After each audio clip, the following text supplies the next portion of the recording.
Good evening, everyone. This is Wayne, and this is the video version of the trade report for Monday, June 11th, 2018. We have monthly options expiration this coming Friday, so we will get some volatility in the financial markets, and we saw that happen today. The markets are, well, right now, the markets are a little unsure about exactly how the Kim Jong-un and Donald J. Trump situation is going to play out. However, surprisingly, the market has moved steadily higher, and even with just a couple of pullbacks, has predominantly found its way higher, although into the end of the day today, we did get a pretty decent pullback. So I just think there's some jittery hands out there, so to speak. But if we take a look at where the market opened, on Friday, we can see that we are quite a ways higher than that. So we closed today at about 27.86 and a quarter, and we closed on Friday at opened on Friday at 27.70. So we're still about 16 points higher. However, we did close on Friday right about here at about 27.83-ish. So we're really only about 3 points higher than the Friday close. And on that subject, the S&P closed up, 2.97 points. So if we get rid of all my lines here and we take a look at the S&P, get that pulled up here.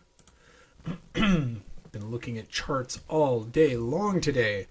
It just very active day today. It's the 15-minute chart of the S&P, which you can see, again, we did have that pretty significant selling into the close. We're still going higher. Although this particular candle is a little bearish, folks. Now, we don't like to see that at the end of a run like this. That being said, it's been a great run, and it's not out of the realm of what would be considered reasonable to get a pullback here. In fact, I was halfway expecting a pullback today down to this 1272, which would be 27.6113 on the S&P cash. Now, we'll see how we end up. So the 1272, which is this line right here. That's the one I got all excited about when last Wednesday we just blazed a trail through it. I think I mentioned in the trade report video that we made mincemeat out of it and closed on our highs. The next day, we opened a little bit higher, then came down, came back up again. We closed a little bit lower on Thursday. It looked like a little bit of indecision. We weren't quite sure what was going to happen. And then on Friday, we just, boom, basically a repeat of Wednesday's trade. So we went higher. Today, we found the 1618, which is the secondary target, and we were soundly rejected. Now, we're still bullish. There's no reason to think that we're just going to collapse from here. But again, because the markets, when they're functioning healthy, and normally react to certain things that are happening not only internally, which are the technicals of the market, they are also paying attention to what's happening globally. And of course, we have some rather significant things going on globally, also economically. So of course, the number one thing is the Kim Jong-un, Donald J. Trump summit that is going to be taking place. I think it's later tonight or tomorrow morning. Anyway, it's in Singapore, so I'm not sure what the time zone is there, but that will have an effect on how the market moves. And on Wednesday, we have a Fed announcement, and it is widely expected that the Fed will raise interest rates by a quarter point on Wednesday. Now, this is already theoretically priced into the market, so we will probably have some algorithms that move the market up and down, but it's going to be what resides behind the raising of interest rates in terms of information that give us the clues that we need that will move the market either up or down from that point. And then on Thursday, the European Central Bank, headed by Mario Draghi, will make their equivalent of a Fed announcement. So this is a power-packed week of information and events. And the fact that the market went up today in light of and in spite of all of that is extremely bullish. The last thing that we need to make sure we're aware of is this Friday is monthly options expiration. And we are getting very close to another earnings season. They come up quickly and they extend out a fairly long ways. So it almost seems like they're kind of transitioning into one another. But here we are. We're at the end of the first half of the year, the second quarter of the year, and it is expected that there will be fantastic earnings to announce. So we could very well continue to go higher and possibly even make all-time new highs in the S&P and Dow, which we're a little ways from yet. So today's close, like I said, 2782. That puts us approximately 100 points away from the January high, which was 2872.87. So it actually puts us only 90 points away, which 90 points is a lot of points in the S&P.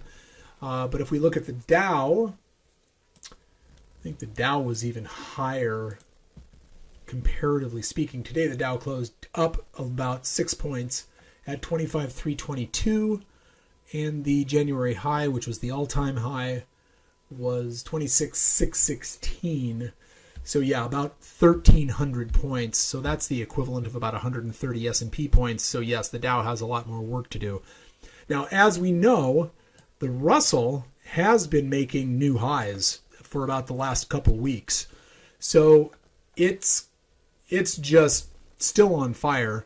Did not make a new high today, did not make a new intraday high today, but it went higher than Friday's close.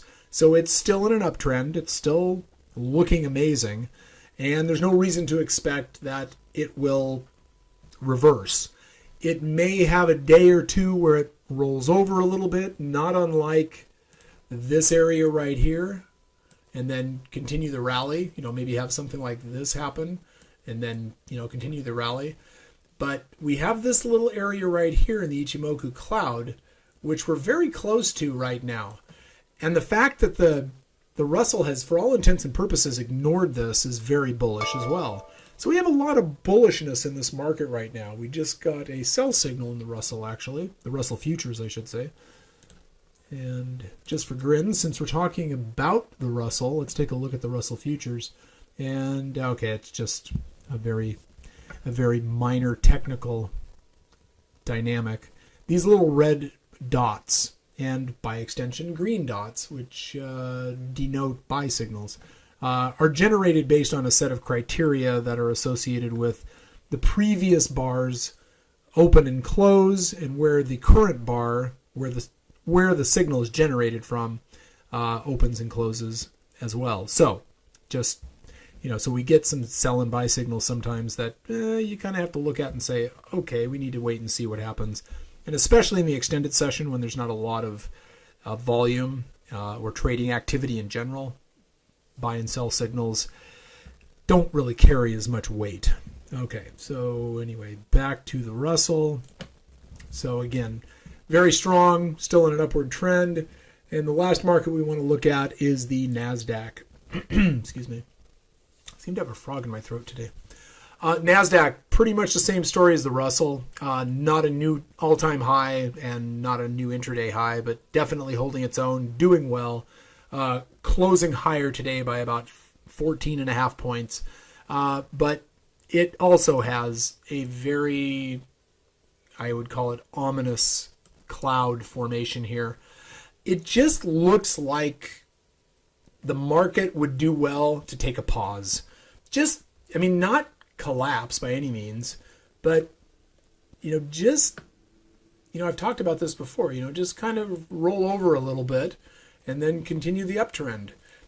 That's in keeping with best practices and healthy markets. So we'll see what happens. I think there is going to be so much attention focused on this summit, and the algorithms are going to be trading it. So we'll probably have a relatively active overnight session because of that tonight.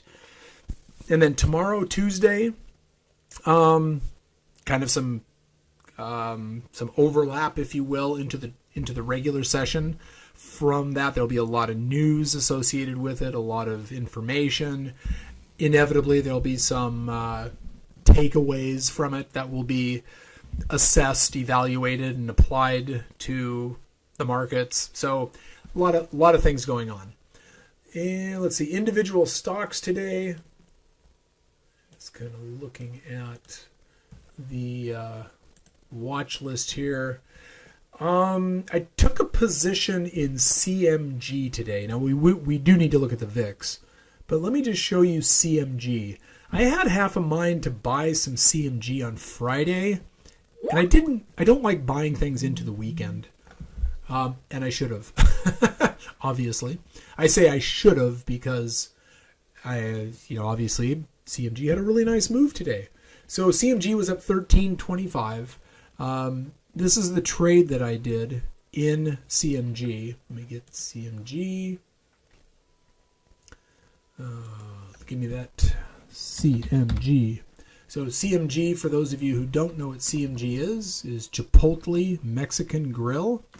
It had a real rough year over the last year because of a lot of E. coli issues and a variety of other bad news that has kind of taken the stock by storm, if you will. It really, it really got kind of a rough deal in the news. I don't know why it's not formulating. Oh, okay, never mind. I'm gonna bag that. So suffice it to say, I have call butterflies in this, and they're doing pretty well right now. They're up about $100.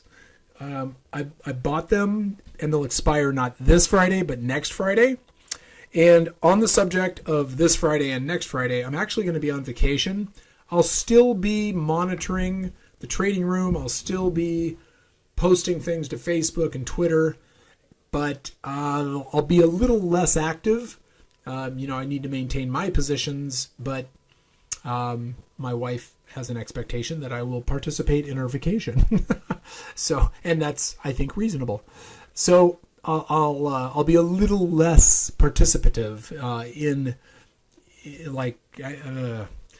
I'll still be doing videos, but I'll probably do a midday video, maybe a morning video. But again, there'll be a little bit of reduction in Facebook postings. So at any rate, so I did take that trade in CMG and the VIX. Let's take a look at the VIX here. I did mention last week that I also I bought VIX. I think that's the trade that I mentioned. All right, well, let's just move on here. So the VIX, I continue to draw this line because it's important to know where it resides. So over the last couple of trading sessions, we've started to go a little sideways as opposed to lower. Now, that really doesn't signify anything in particular, except that maybe the VIX has gone as low as it's going to go for a little while. And that would make sense, especially this week. There's just so much information that has yet to be released every day this week, virtually, that it makes sense that the VIX would be kind of hanging on. So after this week, I think we could get a pretty decent collapse in the VIX. So, and we could get a fairly decent collapse in the VIX this week if the news that comes out of the FOMC and comes out of Singapore and comes out of the European Central Bank is bullish. That way, everyone can breathe a collective sigh of relief and we can go higher and the VIX can go lower. And keep in mind, I did buy puts. I bought the 12 strike price puts in the July contract of the VIX. So I would like the VIX to go lower. So right now, that position is basically flat. I mean, it's zero. I have no profit. I have no loss. So that's actually a good thing because the longer I hold this position, the more or I should say, the less value it holds. As a result of the movement of time, the position itself becomes less and less valuable. So I want the VIX to move lower, and I want it to do it over the next week would be nice. It could take a couple of weeks if it wanted to, but I would like to have it happen in a little bit shorter period of time than that. But, I'll be watching it. If I need to exit it early without a profit, that's fine too. But my trade thesis is that the VIX will move lower. And it does seem to have that bent associated with it. Today was the last day that we were in this place. Tomorrow, we have an entirely new space for this, for the VIX to be trading. And it looks like there's some downward pressure. So I'm looking over this week at, something like this, which would be great. I'd love to see a 10 print out of the VIX. That would be ideal in my opinion. Not only in my opinion, but for my portfolio. So that's the VIX. Anything else that really stood out today? Well, Tesla kind of stood out today. It had a pretty decent move. Yeah, so we had that big move, and then I mentioned I had no idea how to assess this candle. It looked bullish, but it really didn't go lower, so I couldn't really say it was bearish. And then the next day, we closed higher, but we closed lower than we'd opened. That was Friday. So it was like, gosh, give me something I can sink my teeth into. And so, of course, today, wham, off to the races again. So Tesla may continue to go higher. However, you can see what I'm looking at here. We've got this rather bearish looking cloud. So, just a lot of interesting technical influences here that may begin putting a little bit of pressure on price, but the power of this bullishness that we're seeing over the last couple of weeks, and the fact that we've gotten some sector rotation back into the S&P and the Dow, really sets the stage for higher prices. That's some incredibly powerful foundational energy that the market is exhibiting, and there's no reason to expect this market to give any of it back unless there is an unknown binary event stewing off stage that's going to present itself and throw this market for a loop. That being said, I don't think it'll be long lasting unless it's something radical and incredibly dramatic. We have seen this market react numerous times to drama and circumstances that looked as if the market should just absolutely collapse, and the market has recovered every single time from it. And it has done so in a relatively short period of time, even during the more volatile times that we have seen over the last couple of months. So even if we do get something that kind of rocks the market, I think the market's going to rebalance itself in relatively short order, and it's going to be viewed as a buying opportunity. So that's my thesis at this point. So as we get into just taking a look at a couple of other issues here, let's just really quick go through a couple of ETFs and stocks. This is the XRT. This is the S&P Retail ETF. Retail started to take off a little bit. This is the XLK. This is the S&P Technology ETF. It's gotten a little wonky, and I'm actually short this, so we'll see how that plays out. And we've got the XLF, which the XLF's really ugly. This is the financial ETF. This is like banks and money institutions and the like. I just really don't like the looks of this at all. I want to be short this, but I'm afraid that with the rising interest rates, it's going to push this thing higher. So we'll see. And then we've got the energy ETF, the XLE. And the XLE went higher again today. So it actually looks pretty decent. And of course, all of this action here was as a result of the oil market getting bought up. And then, of course, it got sold after OPEC came out and said that they were going to be eliminating the output cuts that they had instituted about a year ago.